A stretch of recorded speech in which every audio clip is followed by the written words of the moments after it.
میں کبھی بڑی بڑی ٹوپیاں دیکھ کے میں نے تسلیم نہیں کیا. میں اللہ کا شکر ہے،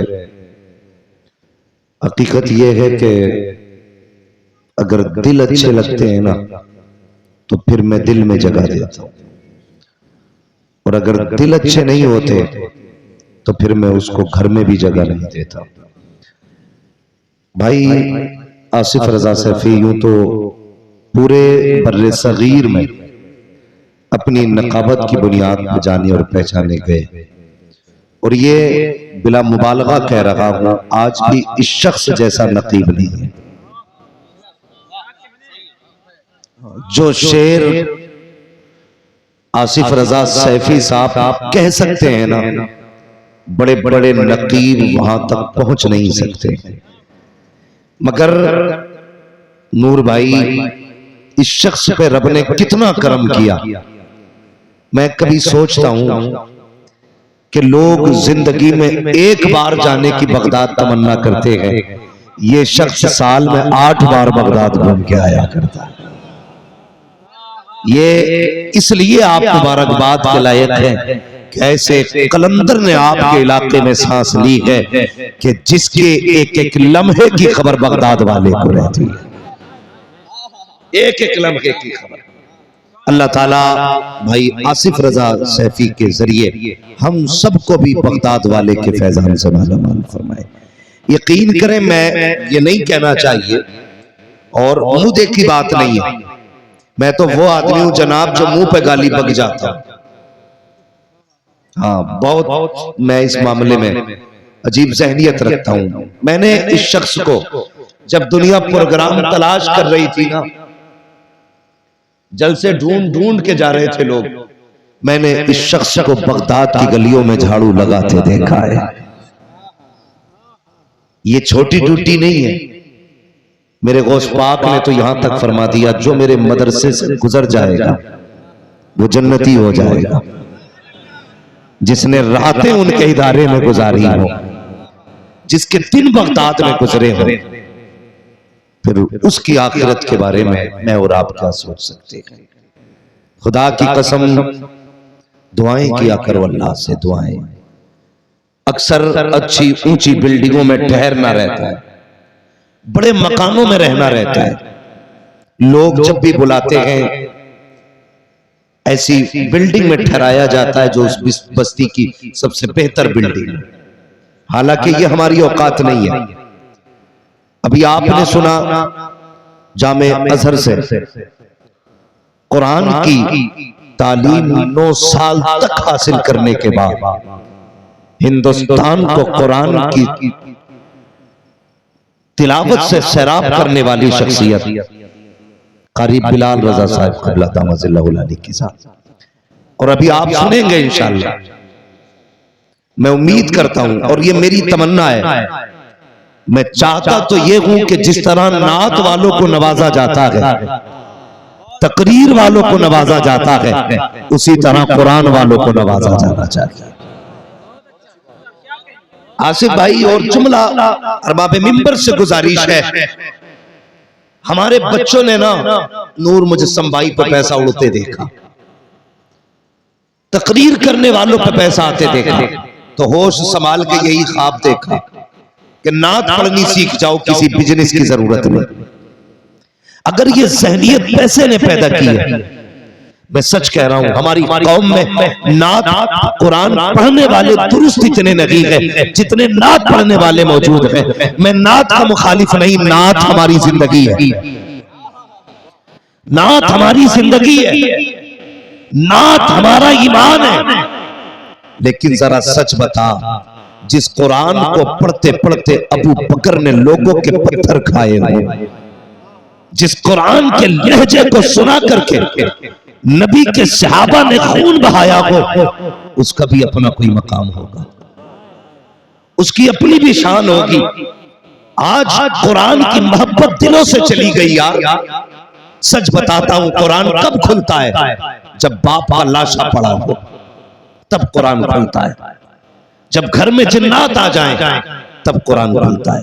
جب تیجے کی بات آتی ہے تب قرآن کھولا جاتا ہے، جب کسی کی سانسیں اٹک جاتی ہیں نا حلق میں تب قرآن کھولا جاتا ہے۔ کیوں؟ ہم صرف یہ جانتے ہیں کہ قرآن روح نکلنے میں آسانی کرنے والی کتاب ہے، قرآن جنات بھگانے والی کتاب ہے، قرآن مرنے کے بعد بخشش والی کتاب ہے۔ صرف اتنا ہی نہیں، میں دعوے کے ساتھ کہتا ہوں، لہجے اپنی جگہ، آواز اپنی جگہ، اگر قرآن کو صحیح انداز میں آج بھی سمندر کے کنارے پہ پڑھ دیا جائے تو مچھلیاں سننے کے لیے سوکھے میں نکل آئے۔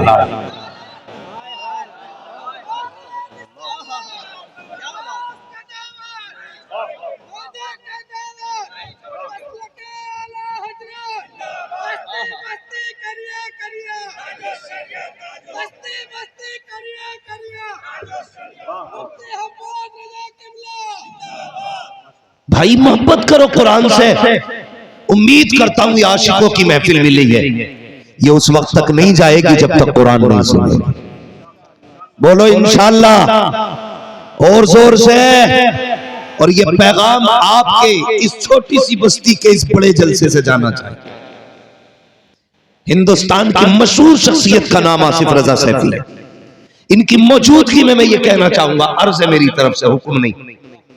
جس طرح اصول ہے نا، خطیب کے بعد شاعر، شاعر کے بعد خطیب، پھر خطیب کے بعد شاعر، پھر شاعر کے بعد خطیب، اسی طرح یہ ترتیب میں شامل کرو، پہلے تلاوت، پھر نعت، پھر خطابت، پھر تلاوت، پھر نعت، پھر خطابت، پھر تلاوت، پھر نعت، پھر خطابت۔ اور جتنا پیسہ تقریر و نعت پہ لٹاتے ہو اتنا پیسہ قرآن والوں کو دیا کرو، تاکہ تیرے میرے بچے صرف یہ نہ سوچیں اچھے لہجے والے امیر ہوتے ہیں، اچھی آواز والے امیر ہوتے ہیں، یہ ذہن میں ڈال دو جو اچھا قرآن پڑھتے ہیں وہ بھی امیر ہوا کرتے ہیں۔ یہ بھی فکر پیدا کرو۔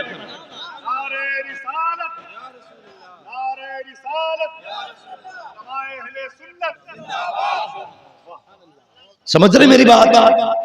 آپ کو سننا ہے، انشاءاللہ سنیں گے، اور زور سے سنیں گے نا انشاءاللہ۔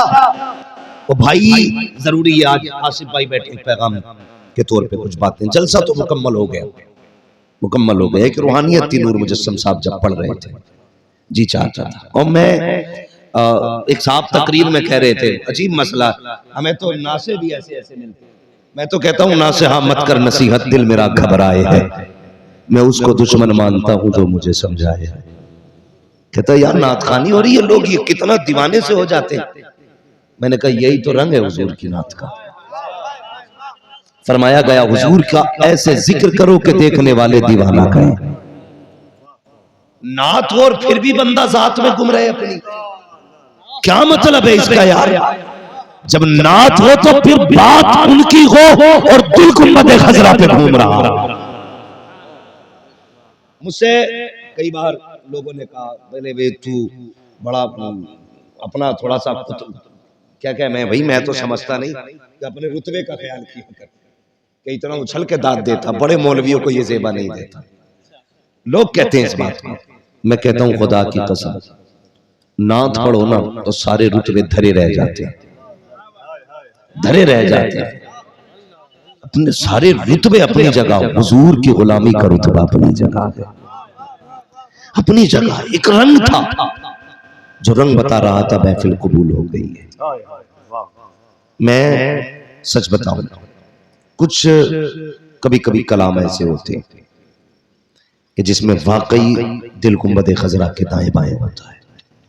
کیا کہا تعالیٰ حضرت نے ہمیں، اے رضا تیرے دل کا پتا چلا بمشکل، در روزہ کے مقابل ہمیں وہ نظر تو آیا، یہ نہ پوچھ کیسا پایا، یہ نہ پوچھ کیسا پایا۔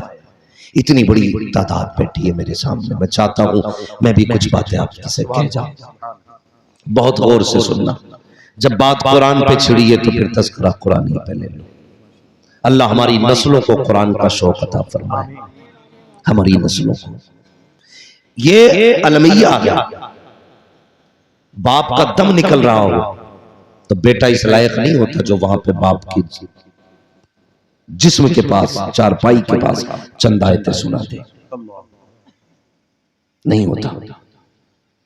دفن بات کی بات ہے، غسل کی بات آتی ہے نا تو غسل دینے کے لیے بھی اپنے نہیں آتے، ہم جانتے تک نہیں ہیں غسل کیسے دیا جانا ہے۔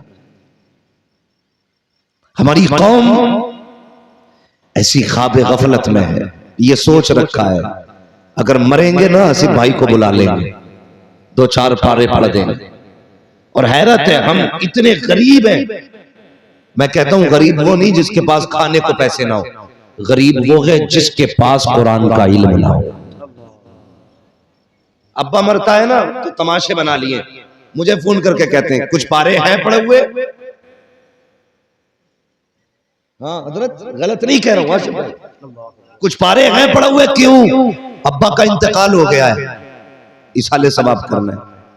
بھائی میں اپنے لیے نہیں پڑھ سکتا، تیرے ابا کے لیے کہاں سے پڑھوں گا؟ اللہ مجھے بتانا، اور میں کوئی پیر تو ہوں نہیں جو چندہ چاہیے تم سے، لفافے چاہیے۔ کہہ دیا کبھی کبھی ایسا بھی ہوتا، جھوٹ کتنا بڑا کہ حضرات کہ ہاں ابا کا انتقال ہو گیا، پھر کوئی بات نہیں ہے 17 قرآن پڑھوا دیے۔ کتنے مرنے والے سے پوچھو نا کتنے کا ثواب پہنچا، کہتا اگر اسے اٹھنے کی اجازت دی جائے کہے گا قسم سے 7 پارے بھی نہیں آئے وہاں سے۔ میں بات کہہ رہا ہوں آپ سے، بہت غور سے سنیں، کوئی گارنٹی نہیں تمہارے مرنے کے بعد کوئی قرآن پڑھے، اپنی موت کا انتظام خود کر جاؤ، خود کر جاؤ، اپنے ایک بیٹے کو قرآن کا قاری بنا دو، ایک بیٹے کو دین دے دو، تاکہ جب مرو تو بے بسی کی موت نہ مرو، مفلسی کی موت نہ مرو۔ اگر روح اٹکنے لگے تیرا بیٹا قرآن پڑھ کے سنائے۔ میں جانتا ہوں تمہارے جنازے پڑھانے کے لیے جتنا موٹا لفافہ ہوگا اتنا بڑا پیر آ سکتا ہے، جتنا زیادہ نذرانہ ہوگا اتنا بڑا آقا آ سکتا ہے، لیکن دل پہ ہاتھ رکھ کے بتا اگر تیرے باپ کا جنازہ ہو تو مجھے فون کر کے کہے حماد یار آ جا، میں نے تجھے جلسے میں بلایا تھا، اتنا نذرانہ دیا تھا، آج باپ کا انتقال ہو گیا ہے، نماز جنازہ پڑھا جا، ہو سکتا کہ میں چل کے آ جاؤں، نماز جنازہ بھی پڑھا دو، لیکن دل پہ ہاتھ رکھ کے بتا اگر جنازے میں تیرا باپ لیٹا ہو، مصلی پہ تیرا بیٹا کھڑا ہو، تو بتا جو درد باپ کا بیٹے کے دل میں ہو سکتا ہے وہ کسی کے پیر کے دل میں ہو سکتا ہے یا کسی مولوی کے دل میں ہو سکتا ہے۔ میں بھی آؤں گا یہ سوچ کے پڑھا کے چلا جاؤں گا یار کمیٹی والے ہیں اچھا کھلایا تھا، اچھا پلایا تھا، اللہ اکبر، یہ کہہ کے نماز جنازہ پڑھا دی، نہ میری آنکھ میں آنسو، نہ دل میں احساس ہے، نہ طبیعت میں درد ہے، کوئی مطلب نہیں ہے، مگر سن اس کے برعکس اگر مصلی پہ باپ کھڑا ہے یا مصلی پہ بیٹا کھڑا ہے، جنازے پہ باپ لیٹا ہے، اس کی آنکھ میں آنسو آئیں گے، خیال آئے گا یا اللہ یہ وہ لیٹا ہے جس نے مزدوری کر کے مجھے قرآن پڑھایا تھا، یا رب یہ وہ لیٹا ہے جس نے کپڑوں پہ پابند لگائے تھے لیکن مجھے قرآن سکھایا ہے، یا اللہ یہ وہ لیٹا ہے جس نے مجھے مدرسے چھوڑ کے لوگوں کی گالیاں کھا کے مزدوری کی تھی، لوگوں کے تانے سن کر کے مزدوریاں کی تھی، اے میرے مالک اس نے پورا حافظ بنایا، مجھ سے اجرت نہیں مانگی، قرآن کا قاری بنایا، مجھ سے قیمت نہیں مانگی، اے میرے اللہ یہ جنازے میں آ گیا ہے، اب میں ہاتھ پھیلا کے کہتا ہوں میرے مالک قرآن کے صدقے میں اس کی مغفرت کر دے۔ جب یہ کہے گا دل میں درد ہوگا، لہجوں میں اداسی ہوگی، آنسوؤں میں غم ہوگا، جب یہ پلک سے لپٹ کر کے یہ رخسار تک آئیں گے خدا کی رحمتیں کہیں گی او بندے بس کر دے نماز بعد میں مکمل ہوگی، اس کے گناہوں کو میں نے پہلے بخش ڈالا۔ نعرہ تکبیر، نعرہ رسالت، علماء اہل سنت، تاجدار مدینہ کانفرنس، اللہ اکبر اللہ اکبر اللہ اکبر۔ پڑھاؤ قرآن بچوں کو، پڑھاؤ، بڑی تکلیف کے ساتھ یہ بات کہہ رہا ہوں، اللہ سب کی بیٹیوں کے نصیب اچھے کرے۔ وقت کافی ہو چکا، میں بہت کم وقت میں بات سمیٹنے لگا ہوں، مجھے معلوم ہے جتنے آئے ہیں نا یہ سارے بزنس مین نہیں، اس میں کئی ایسے بھی ہوں گے جنہیں صبح کو جا کر کے بچوں کے لیے حلال روزی کمانی ہے، میں جانتا ہوں اس میں کتنے ایسے ہوں گے کہ اگر نہ گئے تو کل شاید بچوں کو چٹنی سے کھلانی پڑے۔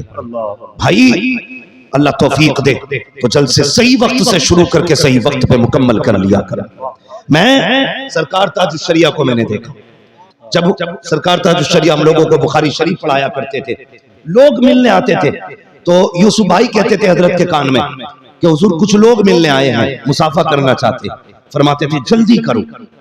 سنیں آج آصف بھائی لوگ پہلے اعلان کراتے ہم آ رہے ہیں، 8-10 گاڑی آگے پیچھے ہونی چاہیے، 1500 لوگ نعرے والے ہوں، مطلب اپنا وقت تو کر ہی رہے برباد اور 1500 کا ٹائم خراب کرنا ہے۔ تو جب کہا جاتا تھا حضور کچھ لوگ مصافحہ کرنا چاہتے ہیں، کہتے تھے جلدی کرو مصافحہ ہو جاتا سب کا، کوئی بچا؟ جی نہیں، لوگ گئے کہ ہیں؟ اگلا سوال ہوتا لوگ گئے کہ ہیں؟ حضور کھڑے ہیں، جلال میں آتے فرماتے اب کیا دیکھ رہے ہیں؟ یہ کوئی کشمیر کی وادی ہے؟ جاؤ مصافحہ ہو گیا، اب جا کے اپنے بچوں کے لیے حلال روزی تلاش کرو۔ یہ ہے اللہ والے، جاؤ جا کے حلال روزی تلاش کرو۔ ضروری یہ نہیں ہے 4 بجے تک جلسہ ہو، ضروری یہ ہے بھلے جلسہ 12 بجے مکمل ہو جائے لیکن کسی بچے کے حلق میں حرام کا لقمہ نہیں جانا چاہیے، یہ ضروری ہے۔ تو میں بہت کم وقت میں بات سمیٹوں گا، آپ نے اتنے کم وقت کے لیے ہندوستان کی ساری کریم اکٹھا کر لی، اور کیوں نہ ہوتے بہت بڑی شخصیت آپ کے دیار میں رہتی ہے بھائی آصف رضا سیفی، مجھے یقین ہے یہ جسے ایک بار آواز دے دیں گے وہ بے چونو چرا چلا آئے گا۔ کل تک یہ ہمارے لیے نقیب تھے لیکن آج یہ ہمارے لیے بغداد والے کا قلندر ہے، یہ سچی بات ہے، ورنہ میں کئی نقیبوں کو منہ بھی نہیں لگا، یہ قلندر ہے اور سچائی ہے، سچائی ہے گفتگو میں آپ نے نہیں دیکھا ہوگا۔ اب آپ دیکھیے ایک ایک جملہ نپا تلا ہوتا ہے بھائی، ایک ایک جملہ، جسے جانتے نہیں اس کی تعریف ہی نہیں کرتے، جس کے بارے میں جتنا جانتے ہیں بس اتنی تعریف کرتے ہیں۔ اللہ آصف بھائی کو عمر خضر عطا فرمائے۔ بس میری بات سنیں، قرآن کے قریب آؤ، دور ہو گئے ہم قرآن سے، میت کے لیے قرآن نہیں۔